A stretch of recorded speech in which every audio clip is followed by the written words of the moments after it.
Alright, it's Bruce, author of Freedom's Quest on Amazon. Hey, I'm just leaving Kennedy Space Center.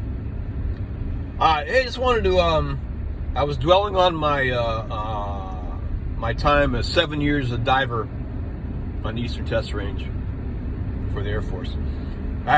Here's a little advice. It's worldly advice for everybody. One is, when you're scuba diving, don't go to the surface quicker than your bubbles. 2,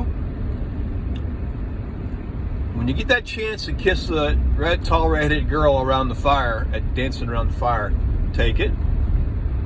And 3, let go of the dang rope that you're cutting when you're cutting the rope. So, those are pretty good life lessons. So here's the deal. When I was down on the islands, by the way, if I cough, it's this dang air conditioner. When I was down on the islands, we had a contract to relocate this top secret undersea cable from the Navy base to the Air Force base. And the Navy base only existed down on Antigua for this cable. And they wanted to shut the Navy base down. So they paid us to move this cable. It was a steel armored top secret cable. I won't go any further than that. But so, first thing we did was we purchased about 100 of these orange bags, maybe 4 foot across balloons, tied them to the cable, and filled every one of them up with a scoop tank. We didn't have a compressor. Filled every one of them up, and when they were all tied, the cable hadn't budged. So next we went on the base and we started scrounging 55-gallon drums, metal drums, and had a welder weld a fill valve and then hooks so we could tie these barrels to those cables. And then as quick as he got them welded, we took them out offshore and sunk them and then filled them up with air. Tied them to that cable and filled them up.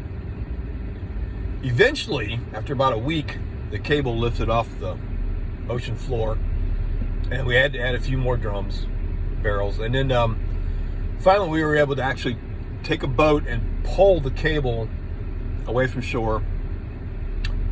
And when we got it out in the harbor, the wind and the currents picked it up, and all of a sudden, it's a pretty impressive mess, like a spool of wire, fishing line all tangled up out there, all the buoys banging together.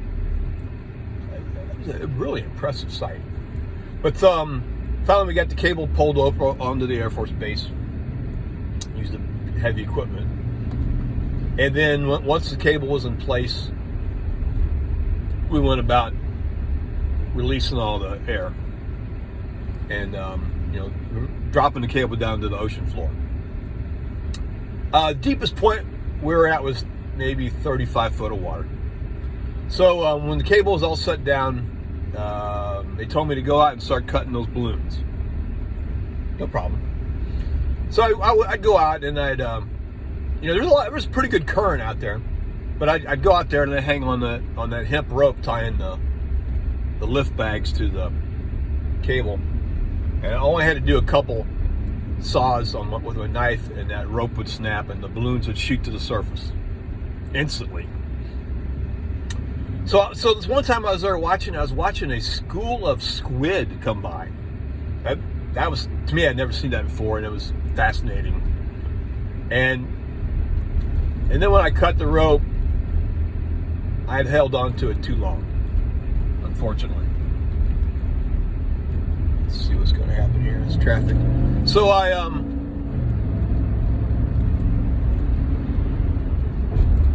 traffic. So I saw it on this hemp rope when it unexpectedly parted while I was still holding on to the rope.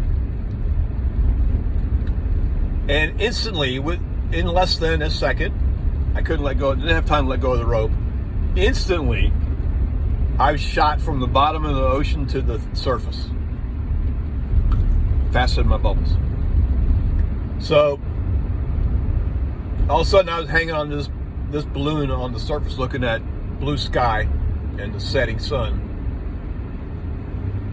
And I didn't know how quick I was going to die.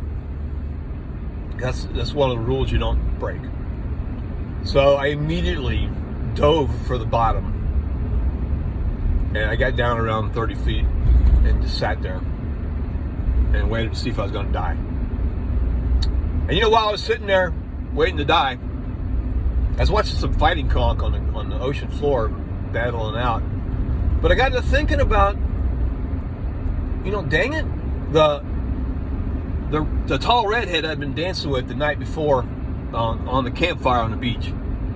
And